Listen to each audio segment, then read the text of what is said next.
நிறைய சில பேர் என்னால சொல்ல முடியாது, சொன்னா இந்த யூடியூப்ல எல்லாம் போய் இப்ப வேற மாதிரி ஆயிடுது. அதனால ஏன்னா ஆக்சுவலா கேமரா இருக்கும்போது தான் நம்ம போய் பேசணும். கேமரா இல்லைன்னு வைங்களேன், நம்ம நிறைய உண்மை பேசணும். ஸோ அது இப்ப பேச முடியாது. ஸோ நான் நிறைய இடங்கள்ல போகும்போது சில டியூனுகளுக்காக நான் உட்காந்துருப்போம்.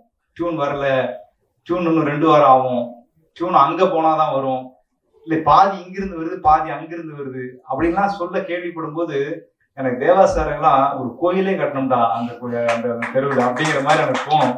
எனக்கு ஹார்மோனியத்தை தொட்டா அப்படியே 1000 டியூன் அப்படி வெளில வந்து விழுந்துகிட்டே இருக்கு. நீ எதை வேணா எடுத்துக்கோங்கிற அளவுக்கு அப்படியே அள்ளி அள்ளி அள்ளி கொடுக்குற ஒரு அட்சய பாத்திரத்தை ஒரு ஹார்மோனியமா கலைவாணி அவர் கையில கொடுத்துருக்காங்க. அவருடைய பாஷா டூர் வந்து இப்பயும் சார் மறுபடியும் எங்களுக்கு நீங்கெல்லாம் ஒரு பெரிய நம்பிக்கை. வயது அல்லது வந்து ட்ரெண்டு அப்படிங்கறதெல்லாம் ஒண்ணு சினிமாக்கு கிடையாது. நம்ம முடிவு பண்றதா நம்ம ஓட்டத்தை, வேற எவனாலையும் தடுக்க முடியாது. நான் தான் டிசைட் பண்ணுவேன் நான் எந்த பீரியட் வரைக்கும் இருப்பேங்கிறத. அப்படிங்கறதெல்லாம் நீங்க ப்ரூவ் பண்ணிட்டு இருக்கீங்க.